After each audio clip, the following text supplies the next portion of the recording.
मैं बोलता हूँ आपका बेटा झूठ बोल सकता है पर डेटा झूठ नहीं बोलता, क्योंकि हर आदमी आपकी कंपनी के लिए नहीं बना है और आप हर आदमी के लिए नहीं बना। ऐसा क्या है जो मतलब बिजनेसेस फेल होते हैं जो चल रहा है रनिंग बिजनेसेस? और एक लेवल पर जाके बिजनेस पैसा मांगता है, जो डला नहीं है तो बिजनेस कौन सी क्वालिटीज हैं जो आपको लगती है कि एक बिजनेस में होना ही चाहिए? जहां मैंने सुनना स्टार्ट किया आधे घंटे में वो शांत हो गया, उसको इसको सुनने वाला नहीं है।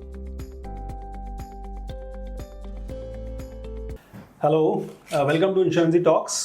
मैं अनुराग हूं और जैसा कि आप सब जानते हैं इस शो में हम आपको मिलवाते हैं कुछ ऐसी पर्सनालिटीज़ से जिन्होंने बिजनेस या फिर एंटरप्रेन्योरशिप के फील्ड में कुछ ऐसा काम किया है जिससे हम सब भी सीख सकते हैं और इसी कड़ी को आगे बढ़ाते हुए आज जो पर्सनालिटी हमारे साथ में है वो एक बिजनेस कोच हैं, एंटरप्रेन्योर हैं, पब्लिक स्पीकर हैं, बिजनेस की फील्ड में 5000 से ज़्यादा लोगों को ट्रेन कर चुके हैं, गेम चेंजर्स क्लब के नाम से एक कम्युनिटी चलाते हैं जिसमें 200 से ज़्यादा बिजनेस ओनर्स मेंबर हैं।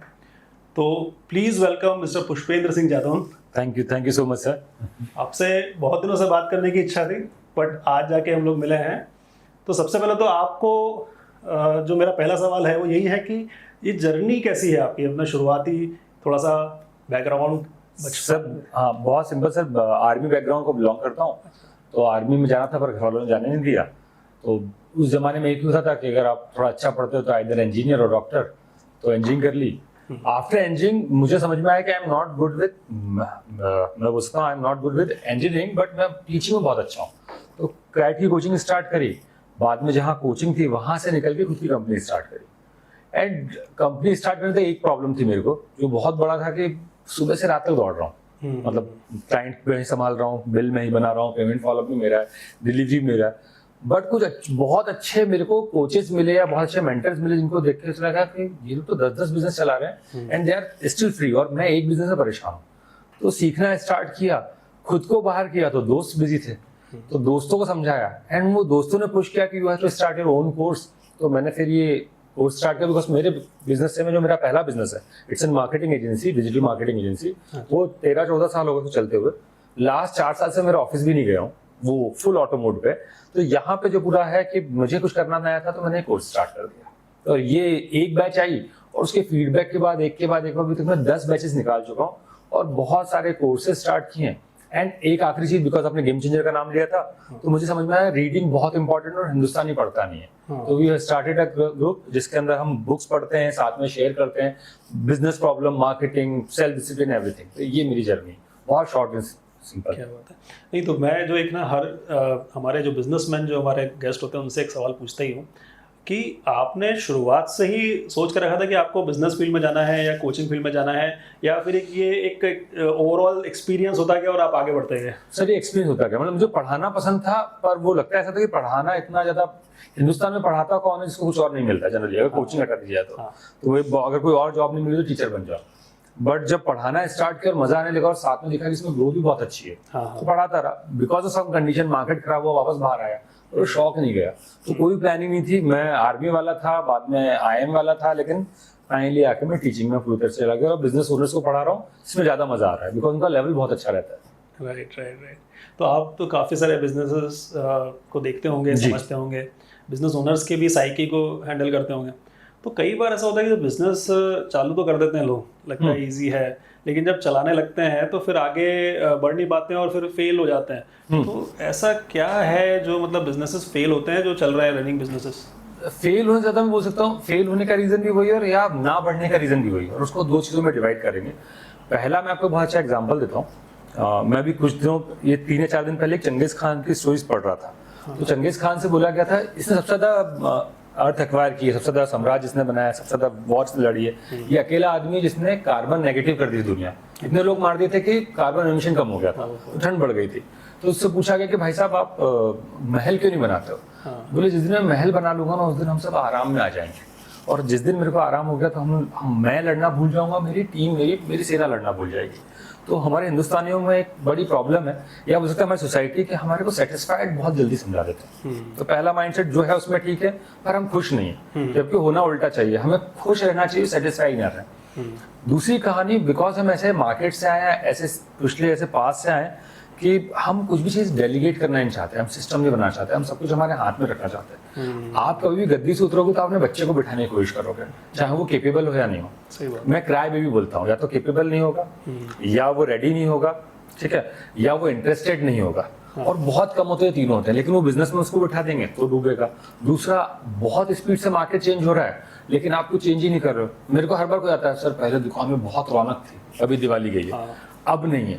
तो भाई साहब, जब पहले दुकान पर रौनक थी तो थोड़ा पैसा मार्केटिंग में लगा देते, थोड़ा ब्रांडिंग में लगाते, सिस्टम देते, फ्रेंचाइजी बना देते, कुछ तो नया करते। आप बस बैठे रहे और आप वेट करते रहे कस्टमर आए।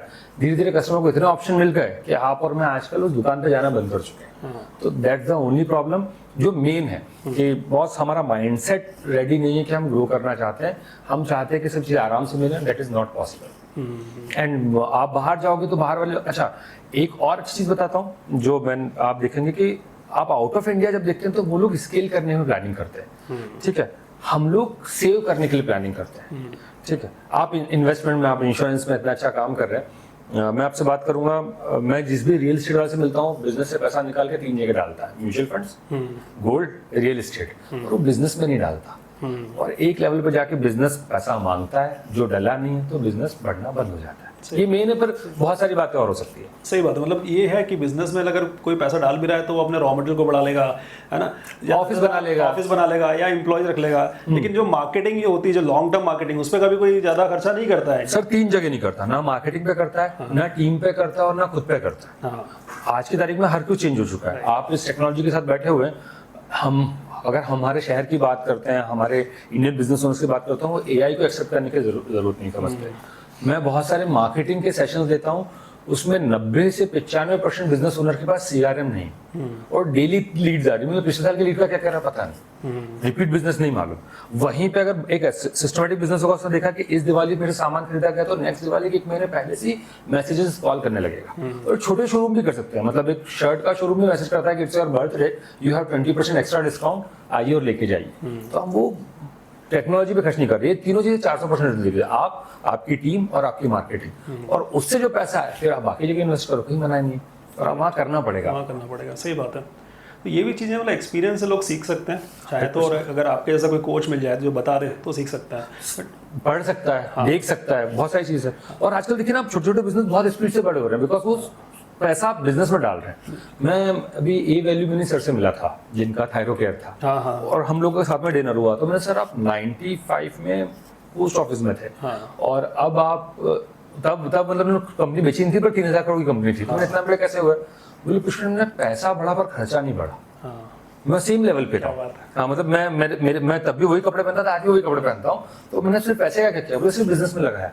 बोले जो आ रहा था बिजनेस में लगाया, फुल पेज मार्केटिंग ऐड दिए, एक कस्टमर नहीं आया, तो फिर फायदा क्या हो? बोले वैल्यूएशन बढ़ा, इन्वेस्टर आ गए। बोले आपका मार्केट में ऐड, आप अकेले जो लैब पैथोलॉजी लैब पे ऐड लगा रहे हो, तो आपके ऐड देख के हम आपको इन्वेस्टमेंट करने के लिए आ रहे हैं आपके पास। एंड वो इन्वेस्टमेंट आया और लोगों ने बार बार देखा सुना, तो लोगों ने बाय करना स्टार्ट। बिल्कुल। तो एक पोस्ट ऑफिस से बंदा निकल के 6000 करोड़ में कंपनी बेची उन्होंने 3-4 साल पहले। बिल्कुल। काफ़ी इंस्पायरिंग पर्सनैलिटी, मतलब उनके बारे में जब सुनने को मिलता है तो ऐसा लगता है कि मतलब वो भी शुरुआती इसमें जॉब में रहे थे, फिर बाद में उन्होंने एक लीप ऑफ फेथ लेके, रिस्क लेके बिजनेस चालू किया। और जब शायद थायराइड में गए, थायरो केयर में गए, स्टार्ट किया, तो उस समय इस तरीके का कोई प्रोडक्ट मार्केट में था ही नहीं, कुछ भी नहीं था। उन्होंने सब कुछ भी नहीं किया, बस कुछ चीजें ली और उस पर कर रहे। वो वर्टिकल ग्रोथ थी, हम लोग हॉरिजॉन्टल, हम फैल जाते हैं, वो सिर्फ एक चीज में रहे। 3000 टेस्ट में 300 टेस्ट लेके चल रहे थे, वैसी कहानी थी। तो चलो, ये तो चलो उन्होंने अपना खुद का एक इनर कॉलिंग से बिजनेस स्टार्ट किया, पर मान लो अगर कोई बिजनेस स्टार्ट कर दिया है और बिजनेस में है, तो ऐसी कौन सी क्वालिटीज़ हैं जो आपको लगती है कि बिजनेस में होना ही चाहिए? तो वो सर देखिए, 3 अलग अलग स्टेजेस होती हैं। अगर आप पहले 3 साल की बात करते हो तो मैं उसको बोलता हूँ टेक्नीशियन स्टेज। आपको सारे काम करने पड़ेंगे, आपको क्लाइंट मैनेज करना भी आना पड़ेगा, पेमेंट फॉलो भी देखना पड़ेगा, मार्केटिंग ऐड भी देखना पड़ेगा। सेकंड लेवल आएगा, you have to develop a team, और टीम के ऊपर मैनेजर वाला स्टेट होगा कि टीम से काम करवा रहे हैं। तो पहले आपने डू किया, फिर डेलीगेट किया, और तीसरा लेवल आएगा डिजाइन। जब आप प्लानिंग कर रहे हो कि मेरी प्रोसेस कैसे होगी, सिस्टम कैसे होंगे, और वहां से आप मल्टीप्लाई कर सकते हो। सबसे पहला स्टेज होगा सर्वाइवल, देखा जाए तो बिजनेस सर्वाइव करना है, फिर स्टेशनरी हो जाता है। हम इंडिया में सर्वाइवल से स्टेशनरी आने में, मतलब सर्वाइवल से में 3 साल की जगह 7 लगते हैं, अक्रॉस वर्ल्ड 3 साल लगते हैं। स्टेशनरी से स्केलेबल होना हमारे लिए बड़ा मुश्किल होता है। हम 50-40 साल, मतलब मेरे पास ऐसे आते हैं जिनके 80 ईयर ओल्ड बिजनेस है, पर अगर बिजनेस ओनर दुकान पे नहीं जाए तो नहीं काम हो पाएगा। और वहां से स्केलेबल और स्केल का सेलेबल चौथा स्टेज आता है जो इंडिया में चलता ही सही नहीं। बात। हम बिजनेस सेल करना नहीं जानते, करेक्ट जबकि 5 से 10 गुना बिजनेस मिलता है। करेक्ट। तो अगर आप मेरे से बोलो स्किल्स, तो पहली स्किल आपको पैटर्न नोटिस करना आना चाहिए कि बार बार कस्टमर परेशान हो रहा है, इसका रीजन है कि मैं नहीं मिलता हूँ तो कस्टमर परेशान हो रहा है। तो सिंपल सा काम करता हूँ, मैं कुछ ऐसी चीज बना दूं उस पैटर्न को नोटिस करके मेरी जरूरत ना पड़े, एक प्रोसेस पूरी बन जाए, ऑटोमेटिक मैसेज चले जाए, वैसे हर चीज की प्रोसेस बन जाए और उसी को आप ट्रेनिंग बोलते हैं। आप आज की तारीख में बहुत अच्छी टेक्नोलॉजी हम लोग भी यूज कर रहे हैं, तो सीधा सा रूल है कि आप एक बार ट्रेनिंग दे दो। मैंने आपके यहाँ ज्वाइन किया था front office executive for example, आपने मुझे ट्रेनिंग दी, उस टाइम पूरे वीडियो रिकॉर्ड कर लिए। नेक्स्ट टाइम कोई भी फ्रंट ऑफिस एग्जीक्यूटिव आता है, आप उसको उस वीडियो से ट्रेन कर सकते सही बात है। हैं। तो वो जिस दिन आपको समझ में आ गया ना मुझे पैटर्न नोटिस करने हैं, इनके सॉल्यूशन बनाने हैं और टीम को ट्रेन करना है। मेरा काम सिर्फ डिजाइन करना है सर, मेरा काम डेली के ऑपरेशंस पे नहीं है। और मैं जितनों को बढ़ते हुए देखा है वो 80% अपने डेली डिसीजन से बाहर रहते हैं। डेली डिसीजन नहीं लेना, उनको फ्यूचर के डिसीजन लेना, because you are the head of business. Right. तो हेड का काम है सोचना आगे का। हाँ करेक्ट करेक्ट। नहीं तो एक तो आपने बहुत अच्छी चीज़ बोली कि बिजनेस स्केल नहीं कर पाते हैं। मतलब Scale नहीं मैंने कर बहुत सारे ऐसे बिजनेस देखे हैं जो फर्स्ट जनरेशन बनाती है, वो उसको चलाती है, वो सर्वाइवल मोड में पूरा निकाल देते हैं, फिर नेक्स्ट जनरेशन जब आएगी तब वो उसको स्केल करने का सोचते हैं, आगे बढ़ाने का सोचते हैं। तो ये अगर उसमें सर दूसरी दिक्कत होती है कि जो फर्स्ट जनरेशन है वो भी हमारे एक ही हमारा डेलीगेशन और अथॉरिटी नहीं हाँ, वो मिलती, नहीं। पावर नहीं देते। हाँ। तो मैं जब मेरे पास सेकंड जनरेशन के बच्चे आते हैं तो वो बोलते हैं कि यार मेरे फादर कुछ मान ही नहीं, राइट डिजिटल उनको समझ में नहीं आ रहा है। वो बोल रहे हैं कि बॉस मार्केटिंग क्यों करना है, हमारे तो कस्टमर वैसे ही आता था। हाँ। अब 25 साल में तो बहुत कुछ चेंज हो गया है, अब मान ही नहीं रहे। लोगों की बाइंग कैपेसिटी चेंज हो गई है, कंपटीशन इतना सारा बढ़ गया है। तो अच्छा ऐसे मतलब जो आपने एक चीज़ और बोली कि लोग खुद में भी इन्वेस्ट नहीं करते हैं ना? खुद में भी इन्वेस्ट नहीं करते। खुद में इन्वेस्ट करने के लिए आपके में कई चीज़ें होनी चाहिए, कई क्वालिटीज़ होना चाहिए।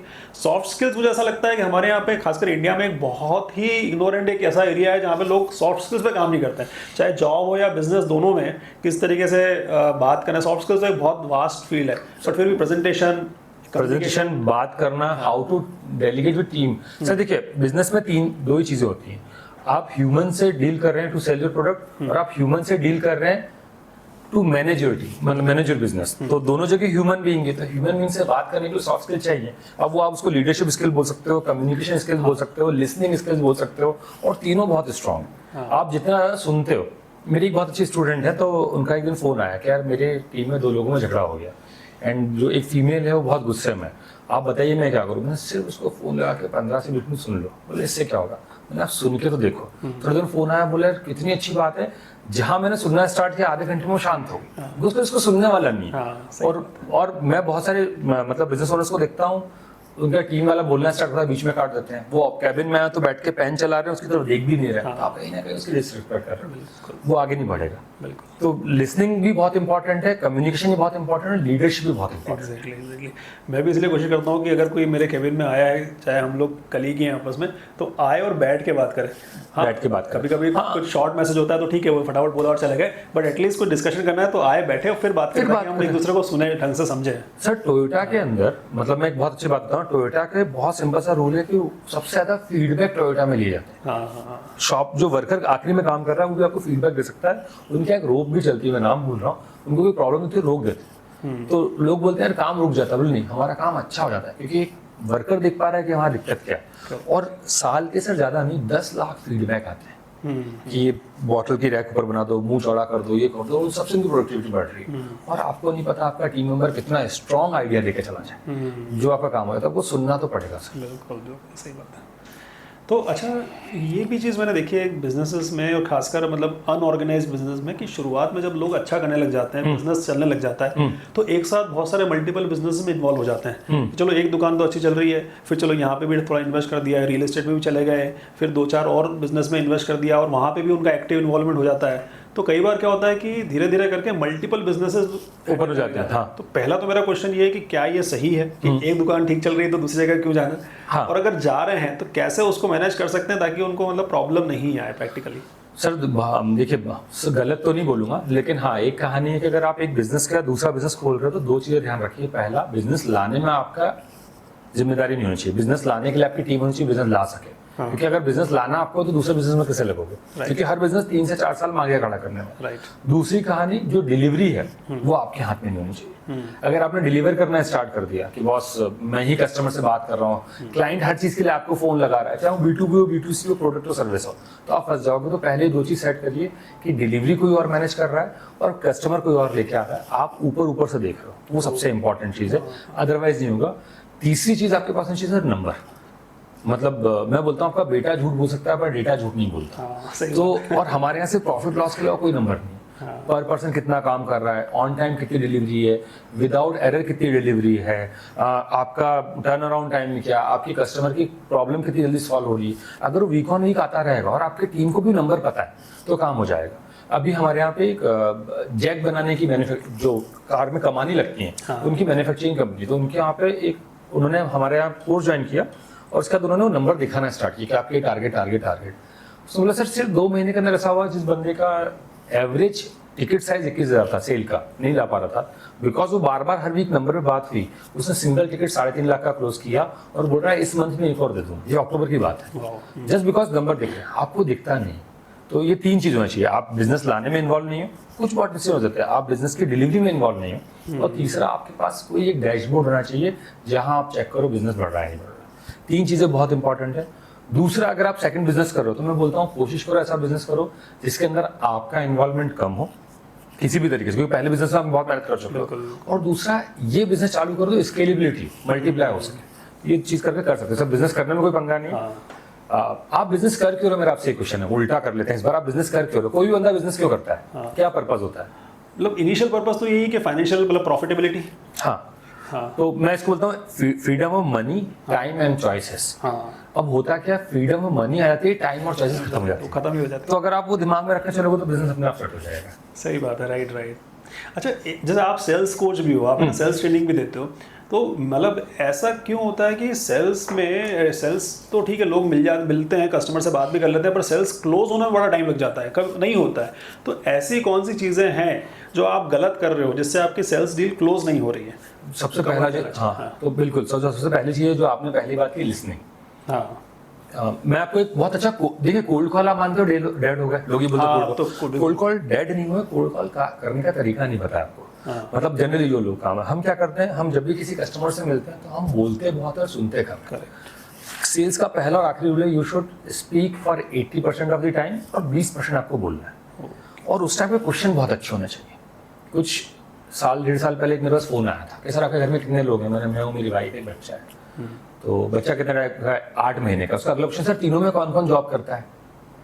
अब 8 महीने का बच्चा जॉब तो नहीं कर सकता, तो उसने मुझे सुना ही नहीं, तो मैंने वही फोन रख दिया। तो पहली बात है लिसनिंग, और लिसनिंग में आपके पास अलग अलग तरह के क्वेश्चन होते हैं। आप उससे पहले पर्सनल कनेक्ट कर लीजिए, फिर सिचुएशन समझिए। इसको एक फॉर्मेट है स्पिन सेलिंग, बहुत अच्छी बुक है, 22 साल की स्टडी में बनी बुक। क्या नाम है? Spin, SPIN। तो ऐसे सिचुएशन प्रॉब्लम है, फिर पीछे बोलते हैं सिचुएशन वाले क्वेश्चन है कि पता करिए क्या क्या है। आपको पहले क्वेश्चन ही पूछना है, ये कम होते हैं, फिर आप उसकी प्रॉब्लम क्या आ रही है, जो करंट चीजें यूज करो उसमें क्या है क्या नहीं। अगर वो प्रॉब्लम बढ़ी तो क्या होगा, आपको डर दिखाना पड़ता है। तो एक्चुअली में आप बेच रहे हो मत, आप क्वेश्चन पूछो। अच्छा सर एक बात बताइए, जैसे आप इंश्योरेंस में और आपकी कंपनी का इंश्योरेंस नहीं किया, कल आपके आग लगी और एकदम से आपका 10 करोड़ का नुकसान हो गया, तो उस टाइम आप क्या करेंगे? तो तब मेरे दिमाग में आएगा अरे हाँ ये तो बड़ी खतरनाक चीज़ है। अच्छा सर ऐसा होता और आपका इंश्योरेंस आपको 10 करोड़ में पूरे कवर करवा देता हूँ, तो ये एन लाख है कि वो नीड इम्प्लीफिकेशन। लास्ट क्वेश्चन, तो 4 तरह के क्वेश्चन पूछना है। आपकी बॉडी लैंग्वेज कैसी है, आप उसकी तरफ इंटरेस्ट के साथ दिखा रहे हैं, नॉड कर रहे हैं या नहीं कर रहे हैं। अगर आपने ये सेट कर दिया सर तो सारा काम हो गया। और मैं लिटरली बोल रहा हूँ ये सबसे इंपॉर्टेंट चीज़ है। दूसरा सेक्शन आता है पिचिंग। 5 ही चीज़ होती है सेल्स में। जब पिचिंग में आते हो सर, तो पिचिंग में हम लोग फीचर्स बता देते हैं, आपको बेनिफिट बताने हैं। एक बहुत पहले है ना आईपॉड आया था, हम लोगों ने सबने यूज किया। तो जब आईपॉड आया था तब वो क्रिएटिव का भी म्यूजिक प्लेयर था, उसको देख के आईपॉड कॉपी हुआ। क्रिएटिव ने लिखा we have 5 GB of space, और आईपॉड ने लिखा now you have 5000 songs in your pocket. बात एक ही थी। तो अगर आप ये फीचर बता रहे हो तो इसका बेनिफिट क्या अगर बता दिया तो आपकी बहुत बड़ी प्रॉब्लम खत्म होती है। फिर आते हैं ऑब्जेक्शन। तो ऑब्जेक्शन क्यों हो रहे हैं? ऑब्जेक्शन हो सकता है कि वो डर रहा है बिकॉज पास्ट एक्सपीरियंस खराब है। ऑब्जेक्शन से लग रहा है कि प्रोडक्ट इतना अच्छा नहीं है। ऑब्जेक्शन उसको हो सकता है कि मैं कहीं बेवकूफ़ तो नहीं बन रहा हूँ। तो यहाँ अगेन लिसनिंग, एक्चुअल ऑब्जेक्शन पता करो। पैसा प्रॉब्लम नहीं है सर, प्रॉब्लम वैल्यू होती है, प्रॉब्लम टाइम होती है, अभी ज़रूरत नहीं है। और फिर उसको उस ऑब्जेक्शन को सेल्स करने के लिए आपको वैसे तो 12-15 है, पर पहला होता है गारंटी। कोई छोटा चीज़ फ्री यूज़ कर लो। 2 चीज़ें, तीसरा हो सकता है आपके कस्टमर टेस्टिमोनियल स्टोरी, कहानियां बहुत स्ट्रांग होती हैं। सर शर्मा जी भी आपके जैसे जिन्होंने किया था, इनका टेस्टिमोनियल आज बहुत खुश हैं। ये 3 चीज़ें करते हो तो बहुत काम हो जाएगा। मल्टीपल चीज़ें, पर अगर आप उसको गारंटी दे दी, आपने उसको साथ में क्या कहते हैं, कहीं ना कहीं आपने उसको प्रूफ दिखा दिए, कुछ स्टोरीज सुना दी, कुछ इनिशियल में फ्री या छोटे लेवल पे स्टार्ट करा दिया, एक छोटी हाँ ले ली, उसका आगे चलते गए, वो काम हो सकता है। इसके अलावा सर एक और चीज़ कर सकते हो, इसको मतलब अर्जेंसी और स्कैरसिटी। 30 तारीख को ये चीज़ खत्म हो रही है, दो ही हैं, और इसलिए मार्च में बहुत ज़्यादा क्लोजिंग होती है, जितनी पूरे साल में उतनी मार्च में जाती है, तो वो अर्जेंसी और स्कैरसिटी आपने लगा दी तो आप उसको पीट लेंगे, तो ये बहुत है। एंड लास्ट जो चीज़ है वो फॉलोअप में हम लोग बहुत डरते हैं सर। मैं बहुत सिंपल चीज़ बोलता हूँ कि फॉलोअप एक ऐसी चीज़ है, आज हम सब बिजी, मल्टीपल कॉल्स है, multiple data, multiple destruction points है, तो अगर आप फॉलोअप करना सीख जाए और टाइम में फॉलोअप करें तो काम होता है। जनरली B2B के अंदर 10 से 12 फॉलोअप लगते हैं। B2C या ऐसा कोई प्रोडक्ट हो जिसमें आप कोल्ड कॉलिंग कर रहे हैं, प्रॉपर्टी रियल एस्टेट, 20 फॉलोअप तक जा सकता है। फॉलोअप पे मेरा एक और टिप है, यूज कंटेंट मार्केटिंग। जैसे फॉर एग्जांपल मैंने इंदौर में कुछ लोगों के लिए किया, एक रियल एस्टेट में जैसे आप गए, आप विजिट करके गए और आप पता चला कि आप यूजर हैं, तो अगले दिन आपको एक प्यारी सी बुकलेट आ गई जिसमें आपने जो साइज देखा उस साइज के नक्शे बने हुए हैं वास्तु अनुकूल, कि आप इनको देख लीजिए और इनका ऐसा नक्शा बना दे। फिर उनकी सेल्स टीम फोन लगाती है कि सर आपको नक्शे मिले क्या? हाँ। नेक्स्ट दिन लोन कैसे लेना, उसमें पूरी बुक चलेगी, वीडियो चला गया, फिर आपसे बात करी, तो आप हर बार कुछ फ्री मटेरियल दे रहे हो, आपका ट्रस्ट बढ़ रहा है, ट्रस्ट सेल्स के लिए बहुत इंपॉर्टेंट, और फिर आप फॉलोअप कर रहे हो और सब टीम को बताओ कि 10 फॉलोअप ईमानदारी से करना है। मैं कोल्ड कॉलिंग भूल गया, पर हाँ ये मैंने पूरा बता दिया। सही बात नहीं। और इसमें ना मतलब जैसे फॉलोअप वगैरह भी होता है, या सेल्स के अंदर में लोग सबसे ज्यादा तो क्या है, डरते हैं कि ना सुनने को मिलेगा। सर ना तो स्टार्ट है, हाँ स्टार्ट विद नो, मतलब अगर आपने शुरू में 4 नो ले लिए तो काम हो जाएगा। मैं कोल्ड कॉलिंग की ट्रेनिंग देता हूँ तो बोलता हूँ it's a bad time to talk, तो सामने वाला नो बोलने के बाद फंस जाता है। पर मेरे को लगता है हमारे को प्रॉब्लम है, हम फेलियर पसंद नहीं करते, and failure is not opposite of success, it's a part of success. आप जितना ज्यादा ना सुनेंगे उतना जल्दी पहुंच जाएंगे अपने पास में। सही बात है, तो वो कहानी है सर। तो ये तो इंटरेस्टिंग बात है। अच्छा, दूसरा एक बिजनेस में, नॉर्मल बिजनेस में और एक ब्रांड में, दोनों में एक डिफरेंस है ना, तो ये डिफरेंस क्या है और कैसे एक बिजनेस एक ब्रांड में बन सकता है? सर बिजनेस और ब्रांड के अंदर डिफरेंशिएशन, देखो ब्रांडिंग एक बहुत बड़ा गेम हो गया। ब्रांड का मतलब है कि आप जब उस प्रोडक्ट की रेंज में नाम लो तो आपका नाम याद है। आप बहुत बड़ा ब्रांड बनने से अच्छा करें आप पोजीशनिंग पे बात करिए। Positioning is 10 time important then branding. इसका मतलब है कि आप डिफरेंट क्यों हैं। जब आप डिफरेंट होते हैं तो लोग आपके पास आते हैं। People don't want better, they want different, कि कुछ भी नया है। और यार इसके एरोप्लेन के अंदर रेस्टोरेंट में खाना मिल रहा है, इनका जो कपड़ा उसमें वो दाग नहीं पड़ रहे हैं। तो अगर आपने कुछ डिफरेंट कर दिया तो पोजीशनिंग बहुत स्ट्रांग हो जाती है, काम हो जाता है। बहुत सिंपल सा एग्जांपल देता हूँ, बहुत बार बहुत बड़े बड़े प्लेयर्स को छोटे प्लेयर ने हराया। We have 3 type of toothpaste, cavity, Colgate, जैम हुए पेप्सोडेंट, और गर्लफ्रेंड से मिलने जाना तो क्लोजअप। 3 ही ऑप्शन है। ये पिछले 100 साल से चल रहे थे। कुछ साल पहले एक GSK नाम की छोटी सी कंपनी बोली कि आपके दांत सेंसिटिव है। पहले पार्टनर सेंसिटिव होते थे, इन्होंने भाइयों ने दांत सेंसिटिव बना दिए। सेंसोडाइन लेके आए, फर्स्ट मूवर एडवांटेज है, नया पूरा डिफरेंशिएटर पॉइंट था। सर GSK, पामोलिव और कोलगेट के सामने बहुत छोटी कंपनी है, लेकिन 70% मार्केट आज भी इनके हाथ में है, जबकि पेप्सोडेंट सेंसिटिव भी है, कोलगेट सेंसिटिव भी है। तो यू हैव वन लाइन, इसको बोलते हैं ओनलीनेस फार्मूला, कि we are the only one, वो ऐसा कर रहे हैं। राइट। और आप उसमें क्या होगा, बहुत सारा मार्केट छोड़ दोगे, और जिसमें रहोगे वो बहुत लंबा चला जाएगा। करेक्ट। तो वो दिस इज द वन कि आप ब्रांडिंग करना चाहते हो तो पहले एक चीज कर लो जिसमें आपके अलावा कोई नहीं है, और it is not the biggest, the oldest, क्योंकि उसको कोई ना कोई पीट देगा। तो ऐसी चीज जिसको कॉपी करना मुश्किल हो कुछ टाइम तक, और वहां से ब्रांड बनाना। ओके।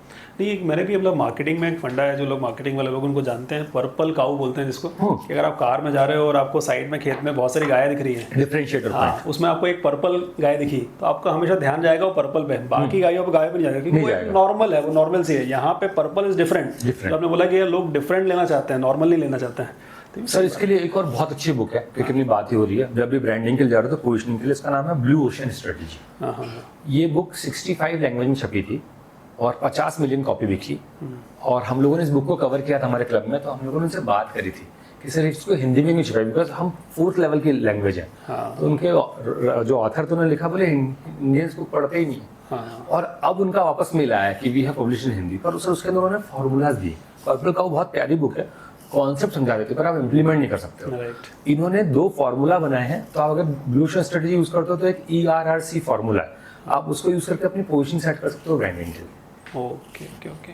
अच्छा, एक चीज़ और भी दिमाग में आती है कि जैसे अगर आप बिज़नेस कर रहे हैं, आपका बिज़नेस बढ़िया चल रहा है, आपके पास रेगुलर कस्टमर आ रहे हैं, कोई दिक्कत नहीं है, तो यहाँ से मुझे स्केल क्यों करना चाहिए? मतलब स्केलेबिलिटी क्या इतनी इंपॉर्टेंट है कि मैं अपने रनिंग बिजनेस में मतलब उसको। अच्छा, दूसरा ये भी है कि आप जो एक चीज़ एक दुकान पे कर चुके हैं, इसको स्केलेबिलिटी में आपको रेप्लिकेट भी करना पड़ेगा, तो ये कितना डिफिकल्ट है और करना चाहिए कि नहीं करना? 100% करना चाहिए, बिकॉज ऑर्गेनाइजेशन जो वर्ड है वो है ऑर्गन्स का group, it's a living thing. हाँ। अब उसमें आपके बहुत सारे टीम प्लेयर हैं और वो ए लेवल प्लेयर हैं, मतलब जो अच्छे प्लेयर हैं, तो उनको ग्रोथ चाहिए। आपको कुछ परसेंटेज हर साल बढ़ना पड़ेगा, बिकॉज आपका रेंट बढ़ रहा होगा, हाँ। आपको सैलरी बढ़ानी है, उन लोगों को सैलरी में ग्रोथ छोड़ के चले जाएंगे, ठीक है, मार्केट में प्रॉफिट शेयर भी रखना है। तो अगर आपने ग्रोथ माइंडसेट नहीं रखा, मैं नहीं बोल रहा हूँ कि आप ऐसे स्केल हो कि मल्टीपल ऑफिस हो जाए, हर साल कुछ कस्टमर ला सके, बिकॉज हमारे यहाँ बिजनेस जो आपको पहला कॉन्सेप्ट चेंज करना पड़ेगा, बिजनेस एक सिस्टम है सर, हर सिस्टम में एक पर्पस हम बना लेते हैं, अगर आप नहीं बनाओगे तो अपने आप बन जाएगा। तो हमारे सिस्टम का पर्पस बनता है पैसा, हमारे सिस्टम का पर्पस बना हुआ है कि हमें पैसा कमाना है। हाँ। आपकी टीम का पर्पस बन जाता है पैसा कमाना है। हाँ। वो गलत हो जाता है। तो आपको एक पर्पस सेट करके बढ़ाना है, आपकी टीम को वो दे सको जिसके कारण आपसे जुड़े हुए हैं, क्योंकि आपकी जवाबदारी है। आप बिजनेस में आए तो आप फ्रीडम तो लेके आए हो, पर रिस्पॉन्सिबिलिटी बढ़ा लिए, हाँ। तो आप ग्रो नहीं करोगे तो फंस जाओगे। हाँ। जहां पे हो गया ना मैं इतने में ही हूँ, तो क्या करोगे? कस्टमर एक्स्ट्रा पैसा देगा नहीं। सही बात। तो आपको नंबर ऑफ कस्टमर बढ़ाने हैं, कोई ऑप्शन ही नहीं है बिजनेस में ग्रो नहीं करते। करेक्ट। हाँ, पर वो विद ईज होना चाहिए। हाँ, हाँ, ईज का उल्टा डिसीज होता है सर। सही आप बात है। टेंशन में चल रहे हो तो परेशान हो, आप आराम से ग्रो कर सकते हो। एंड आजकल सर मल्टीपल ऑप्शन है। आपने जो बोला कि हमें मल्टीपल शॉप्स या मल्टीपल ऑफिस खोलना पड़ेगा, जरूरी नहीं है, आप कुछ ऑनलाइन ला सकते हैं। हाँ। आप सेम कस्टमर को अपसेल क्रॉस सेल कर सकते हैं, रिपीट बिजनेस ज्यादा ले सकते हैं। अगर आप सेम कस्टमर, तो उन सब तरीके से बिजनेस आ सकता है। हाँ। पर वो जरूरी, हमको लगता है मार्केटिंग सेल्स ही 5 तरीके हैं। मार्केटिंग से लीड आई, सेल से लीड कन्वर्ट हुई, डिलीवरी अच्छी हो, टिकट साइज बढ़ी, या अपसेल क्रॉस सेल कर पाए, अच्छी सर्विसेज से रिपीट बिजनेस बढ़ा, और अच्छी सर्विसेज से रेफरल मिले। तो 3 चीजें तो आपकी क्लाइंट सर्विसिंग और आपकी एक्सपीरियंस पे है, तो आप हर तरह से बिजनेस बढ़ा सकते हो। 5 में से हम कोशिश शायद सेल्स के अलावा कहीं नहीं करते, मार्केटिंग भी नहीं करते। नहीं करते मार्केटिंग। हाँ, तो 5 ही इनकम के सोर्स हैं सर, उन 5 पे थोड़ा थोड़ा टाइम लगाओगे तो मल्टीप्लाई जल्दी होगा। राइट। और दूसरा ये भी है कि जैसे अगर आप बिजनेस कर रहे हो तो जैसे कहते हैं ना, अकेला व्यक्ति तो कुछ नहीं कर सकता है, तो आपको एक टीम भी बनानी पड़ेगी, हमेशा बनानी पड़ेगी। और उस टीम को इफेक्टिवली, मतलब आपका जो पर्पस है, ऑब्जेक्टिव है, वो कम्युनिकेट भी करना पड़ेगा, जो आपने बताया। तो अब मेरा क्वेश्चन ये है कि इफेक्टिव टीम कैसे बनाए? बहुत अच्छा क्वेश्चन है। इफेक्टिव टीम बनाने के लिए सर 3 चीजें चाहिए। हाँ। पहली चीज, आपके पास जो बहुत सिंपल चीज है, जो मैंने पहले बोला, आपका ट्रेनिंग सिस्टम होना चाहिए। मैं इंजीनियर हूँ, 2008 में TCS का पैकेज था 3 लाख रुपए। हाँ। 2025 में TCS का पैकेज कितना होगा फ्रेशर इंजीनियर के लिए? 10 लाख। 3 लाख रुपए। अच्छा, उतना ही है? उतना ही है, हाँ। बिकॉज उन्होंने क्या कर रखा है, दे हैव ट्रेनिंग सिस्टम्स। तो वो किसी को भी लेके आते हैं, वो सिर्फ इंजीनियर में सॉफ्टवेयर इंजीनियर लेते हैं, हाँ। वो मैकेनिकल भी लेते हैं, सिविल भी लेते हैं, इलेक्ट्रिकल भी लेते हैं। बिकॉज सिंपल सा कॉन्सेप्ट है कि आप आ जाओ, आपका लॉजिकल रीजनिंग अच्छा होना चाहिए और मैथ्स अच्छा होना चाहिए, बाकी हम सिखा देंगे। वो 2 चीज चेक करते हैं सॉफ्टवेयर में। वो लेके आते हैं, बहुत सारी भीड़ आती है, जो अच्छे होते हैं वो आगे बढ़ते हैं, जो अच्छे नहीं तो कहीं और चले जाते हैं, 1-2 साल बाद वो फिर लेके आते हैं। अब वो हर साल 3-3.25 लाख का पैकेज चला रहे, तो उन्होंने कितना प्रॉफिट कमाया होगा? उसके लिए ट्रेनिंग बहुत इंपॉर्टेंट है। आप कोर टीम नहीं हिलाते जो ऊपर बैठे, तो नीचे वाली टीम में चेंज कर सकते हो, क्योंकि हर आदमी आपकी कंपनी के लिए नहीं बना है, और आप हर आदमी के लिए नहीं बना। राइट। तो पहली चीज है वो ट्रेनिंग बहुत इंपॉर्टेंट है, अगर आप बोलते हैं टीम बनानी है। दूसरी चीज जो है वो मेरे को लगता है, जो 2 बहुत इंपॉर्टेंट चीज़ है, एक होता है आपकी कंपनी का, जिसको बोल रहा हूँ विजन, कि आप कहाँ जाना चाहते हो, and that should not be money. जैसे मेरा विजन है कि मैं 10,000 बिजनेस ओनर्स को और ऐसा ट्रेन करना चाहता हूँ को इजीली अपने आप को स्केल कर सके, अपनी पर्सनल लाइफ भी एंजॉय कर सके। या मैं 10,000 बिजनेस ओनर्स को बुक पढ़ना सिखाना चाहता हूँ, ये मेरा एम है। तो मेरे साथ बहुत लोग जुड़े हैं उसमें, लोग लेके आते हैं। मैं बोलूँ मैं 10,000 बिजनेस ओनर से पैसा कमाना चाहता हूँ, तो कोई मेरा साथ नहीं देगा। सही बात है। तो वो है। दूसरा सर, कोर वैल्यूज बहुत इंपॉर्टेंट है। इंडियन आर्मी की बहुत सिंपल सी कोर वैल्यू है, देशभक्ति, राष्ट्र सुरक्षा। अब वो सबके दिमाग में, इसलिए वो आदमी 50,000 की सैलरी पे गोली खा लेता है और आपके यहाँ 10 लाख वाला नहीं खाएगा। तो आपकी कोर वैल्यू और विजन बहुत इंपॉर्टेंट है अगर आप बिजनेस बढ़ाना चाहते हो। ट्रेनिंग बहुत इंपॉर्टेंट है बिजनेस बढ़ाना चाहते हो। और तीसरा जो सबसे इंपॉर्टेंट है, आपका ग्रोथ प्लान होना चाहिए आपकी टीम के लिए। कोई भी आदमी, मैं टीम के लिए एक चीज मानता हूँ, टीम और रिलेशनशिप सेम है। रिलेशनशिप कब टूटता है? जब आपने धोखा दे दिया है या फ्यूचर नहीं दिख रहा है। टीम मेंबर कब छोड़ता है? जब आपने धोखा दे दिया और फ्यूचर नहीं दिख रहा है। मैं आप क्या हूँ, मैं अगर आज गवर्नमेंट में किसी जॉब में ज्वाइन करूंगा तो मुझे पता है मैं 15 साल में प्रमोशन का कहाँ पहुंचूंगा। राइट, आपके 4 साल पता नहीं मुझे, सही बात है। मैं वहीं रहूंगा। मैं कोई बहुत बड़ी कंपनी में गया, मैंने पूछा आपकी डेजिग्नेशन क्या है, बोले मुझे विशाल भैया ही बोलते हैं। कब से वो कंपनी में? 14 साल से। अब वो 14 साल से विशाल भैया बहुत अच्छी पोजीशन में बैठे हुए हैं, और विशाल भैया ही है। प्रॉब्लम क्या फंस गया है, उनके जो अच्छे लोग आते होंगे वो बोलते हैं विशाल भैया तो है, ये जब इनको बैठा रखा तो हम तो कभी उनके ऊपर जा ही नहीं पाएंगे। तो वो उस इंसान को देख के वो ए लेवल प्लेयर भाग जाता है। बी टिक जाएगा, सी को तो आराम चाहिए, राइट, तो सी वाला बैठा रहेगा। तो आपके पास आपके विजन और कोर वैल्यूज, उसके बाद दूसरा ट्रेनिंग्स जो आप गधों को भी ट्रेन कर सको अगर हिंदी में बोलूँ तो, और आखिरी ग्रोथ प्लान कि आप मेरे साथ रहोगे तो कहाँ तक पहुँचोगे। 3 चीजें तो सर बढ़ाना, टीम बढ़ाना बहुत आसान काम। राइट, मतलब जो आपके साथ में जो शुरुआत से जुड़े हैं, ये वो कंपनी की ग्रोथ के साथ साथ में खुद भी ग्रो कर रहे हैं, और ये स्टोरी आप सेल कर सकते हो बाकी लोगों को भी। और सर आप जिस दिन में आप आ रहे हो बता रहे हो ना कि बॉस, जैसे फॉर एग्जांपल मेरे पास बहुत सारे आर्किटेक्ट और सीए आते हैं कि यार हमारे यहाँ सीए सीख के निकल जाते हैं। मैंने क्यों निकल रहे, क्योंकि वो खुद की कंपनी चाहते हैं। बोले हाँ बिल्कुल सही, तो मैंने आप उनको अपनी कंपनी में पार्टनर बना दो। बोले कि प्राइवेट लिमिटेड पार्टनरशिप दे। मैंने आप लोगों ने सूट्स देखा है, बहुत सारा देखा, तो वो executive partner, junior partner, senior partner होते हैं, कुछ शेयर दिया जाता है प्रॉफिट या रेवेन्यू का। तो सर हम लोगों ने हमारे बहुत सारे स्टूडेंट के लिए वो पूरा पिरामिड बना रखा है कि 3 साल सैलरी मिलेगी, उसका इतने परसेंट मिलेगा, इतने परसेंट मिलेगा। तो उनके ऐसी सीनियर उनके सीनियर्स उनके साथ जुड़ गए कि बॉस हमें मालिकाना हक मिल रहा है, हमारे विजिटिंग कार्ड पर डायरेक्टर लिख रहा है। तो सर ग्रोथ प्लान में सिर्फ सैलरी नहीं होती, सैलरी होती है, पोजीशन होती है और अथॉरिटी होती है। ये 3 चीजें देखो, रिस्पॉन्सिबिलिटी अपने आप ले लेगा। बिल्कुल बिल्कुल सही। तो 3 चीजें देनी रहती है, आपको बताना पड़ता है इसका मतलब ये पावर है, आप ये देख सकते हो, आदमी बढ़ता रहेगा। Correct correct. अभी जोहो काफ़ी लाइमलाइट में है ना, ये स्वदेशी के कारण। मैं जोहो को काफ़ी टाइम से जानता हूँ, मैं चेन्नई में था तो उस समय लाइट चेन्नई बेस्ड कंपनी, वहाँ पे उस वक्त ये स्टोरी सुनने में आती थी। फिर बाद में तो काफ़ी लोगों के साथ में ऐसा हुआ कि जोहो में एक वॉचमैन या सिक्योरिटी गार्ड था।